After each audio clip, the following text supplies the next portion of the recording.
So, hi, welcome back to Great Area. My name is Lauren Jerry, and we're excited to have Gab Rhome joining us today. Um, Gab Rhome is a producer and DJ based in Montreal, Canada. He's played at international events including Burning Man, Tomorrowland, Nocturnal Wonderland Festival, and he has had releases on highly coveted labels such as All Day I Dream, Anjunadeep, Last Night on Earth, and more. His music often features Cuban, Brazilian, and African influences. He is the international man of leisure who continues to conquer hearts with his soft hands and lash melodies. Welcome, Gab. Good to have you Thank you. Great to be here. So we'll get right into it. How did you discover that you wanted to make music? Huh. Did I ever discover that? I don't know. This being said, I used to be in bands when I was younger, and I'm very, although I like to relax, very, very, very, I enjoy efficiency, and bands are like the least efficient thing on earth.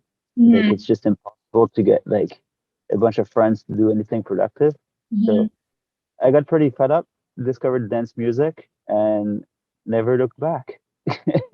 How was that? How did you discover dance music? What led you there? Shoegaze, so like this very like affected, oh sorry, No worries. rockish music. I just got like my foot. Yeah, so discovered it through kraut rock and shoegaze, and this led me to like people like Fortet, James Holden, and then somehow through James Holden I discovered his old trance music, and then I liked trance music, which is like the very opposite of shoegaze to me.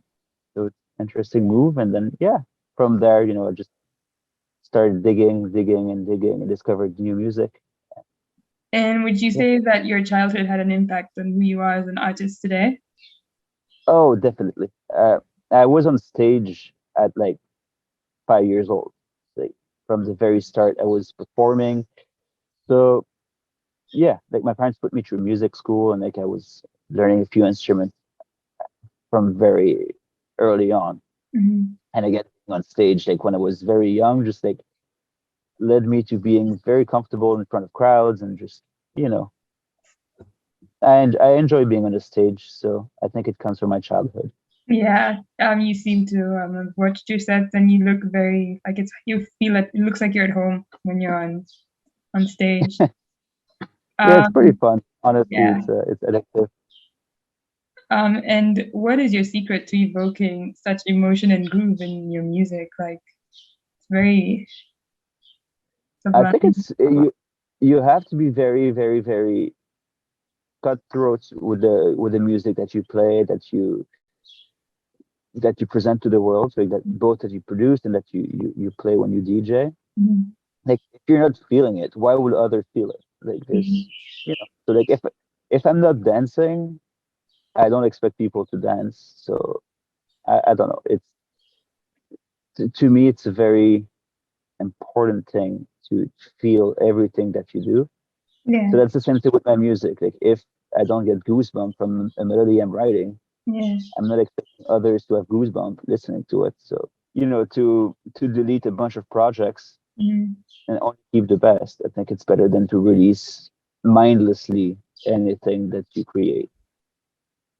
Yeah, I feel that to be mindful with your work is actually where it's at, and it's working. Yeah. So, what were your main creative challenges when you started out, and how has that changed over time? Mm, interesting. That's a good question. My main creative challenges when I started was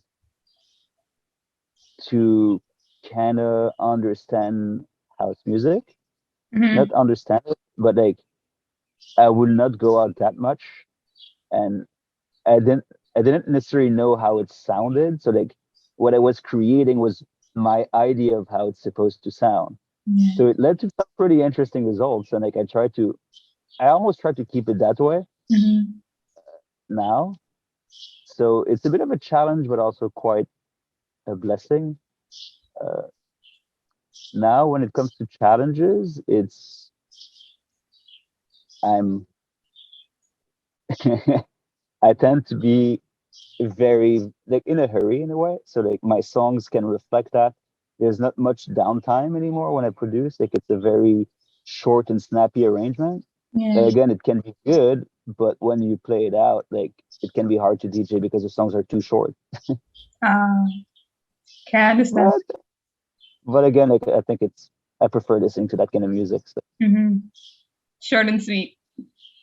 yeah, mostly sweet. Mostly sweet. So, as we can see right now, you are the international man of leisure. Like, there's no doubt. So what are some of the things you like to spend your time doing when you're not working? Oh, I think I only work.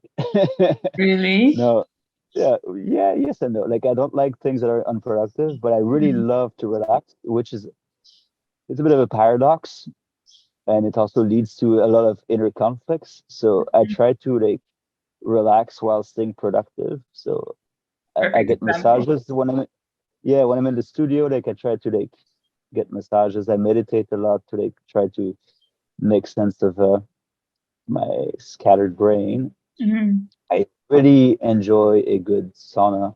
Uh, I love cooking. Actually, cooking is the thing I like doing. It's the one time I relax. You know, What's your although I favorite relax a thing to cook?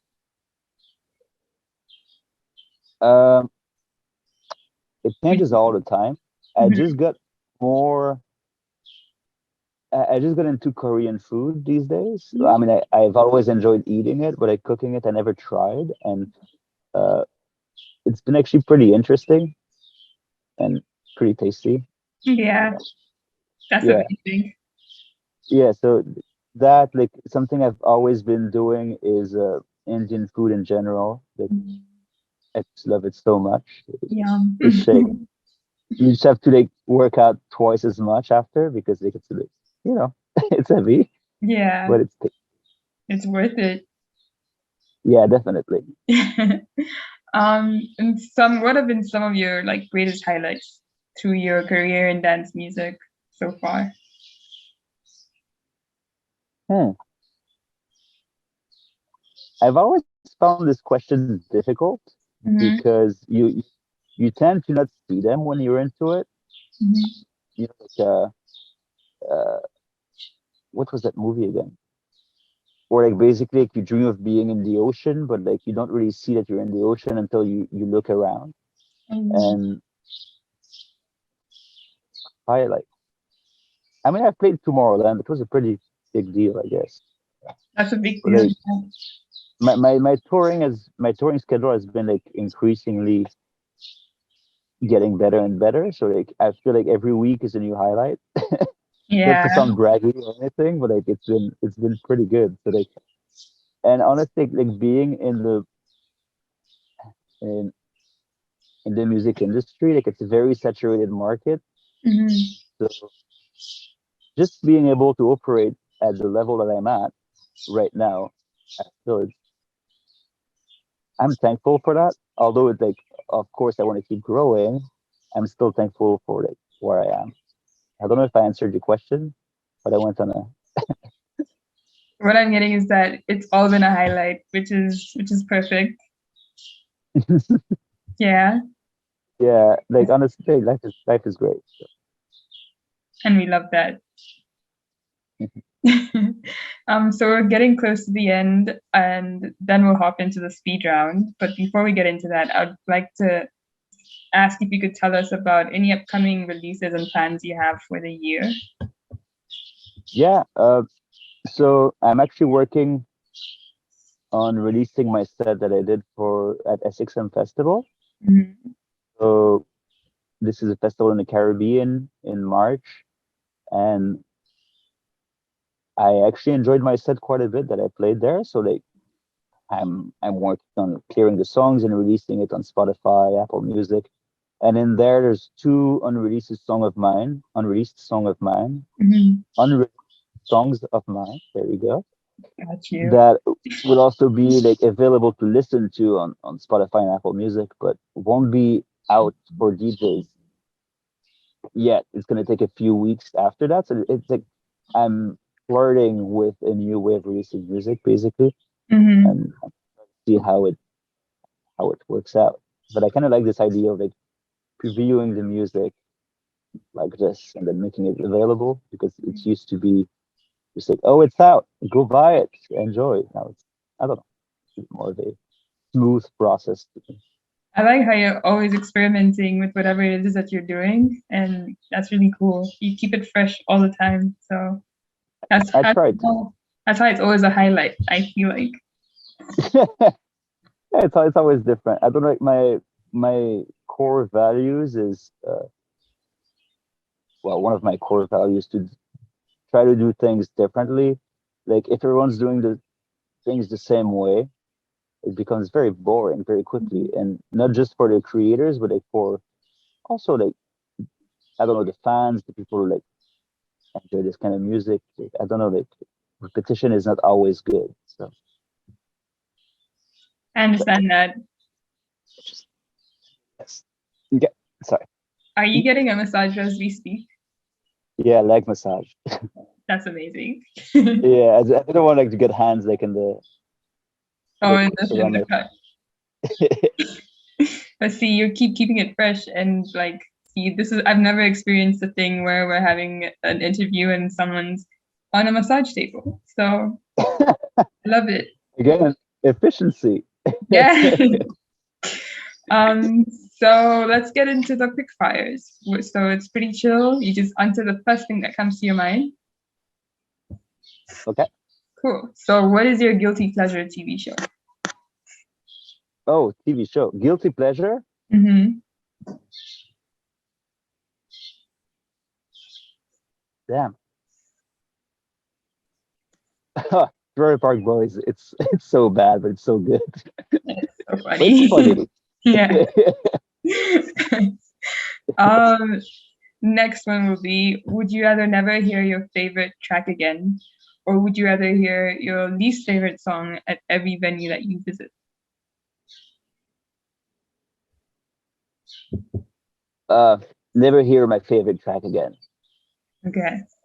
Okay. Yeah, there's in like there's enough good music, but I find bad music on bad music is not too bad actually. Boring music is I don't tolerate it. I just it angers me. Okay. Yeah. Understandable. And would you rather a rave or a club? A rave. A I don't rave. know, clubs tend to get very similar after a while. I get that. And what's one thing you have to have while you're on tour? A must have.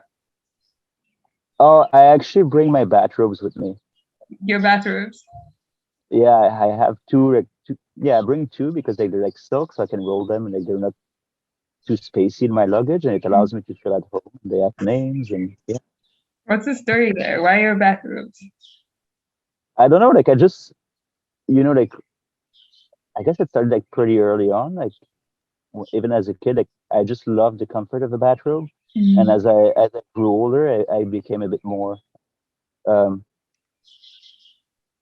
you know, in tuned with fabrics, and now like I just like after a long day of work, like in the studio, like when I come back home, I just like change, and it's a very clear separation from like working to mm, enjoying my food and cooking, and like it it kind of signals me to like just okay, enjoy what you're doing right now, and forces me to be in the moment. Some people smoke for that. I don't want to smoke. I don't think it's a great habit to start.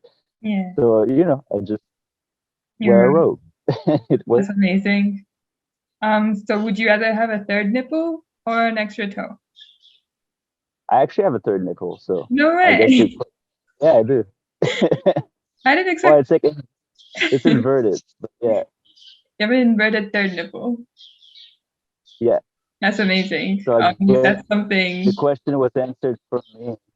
Yeah, Yeah, that's actually a fact. Gab Rhome has a third yeah. invented nipple. That could be a good track name, actually. And if you had to play one more track during a club set, what track would it be? Like a last song. Yeah, like if someone asks for one more track, like if the crowd is like one more, what would you go for? Uh, it depends on the crowd. So if it's pretty rowdy, Mhm. I'd play like Nirvana. Fuck it. It's not like Teen Spirit. I don't know. It's not my favorite song of theirs, but it's like it's such a banger in its own way. It's like, yeah. You can't miss. Yeah. And if not, like often I'm gonna test out songs that I need to test the mix down. So like Mhm. a new song of mine that is like finished, but like I want to test it out and Mhm. see like what the reaction is and how it sounds because I'm not going to be mixing the next song, so I can actually listen to the mix down and be quite more in tune and see if it sounds great. And also like the crowd is so primed at that moment that like if they don't go wild to the song I'm playing to them, it means I gotta scrap it. Yeah, that's smart actually. That's a very smart technique. It Efficient. is. And would you rather analog or digital? uh Analog because that's how I learned. uh Hmm.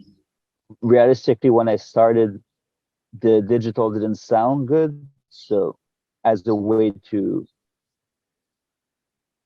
well, like I wanted to make sure that my stuff sounded good because I didn't really know how its music sounded that much.